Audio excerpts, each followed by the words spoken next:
ey xudo o'zingdan so'rayman shuni, do'stdan xabar keldi o'tgan qay kuni, o'zga yurtda yurganmish bilmabman buni, musofirda yurganlarni o'zing asragan, taqdir kitobini o'zing yozibsan, dema bandam endi aqldan ozibsan, ko'nglimdan o'tganin bilib turibsan, uyin sog'inganlarni o'zing asragan, ularga osonmas gulxonasidan,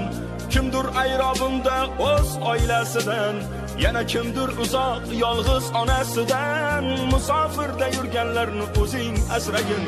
Qora ko'zlar otadi yo'l qarar mana, sochil taraf ayol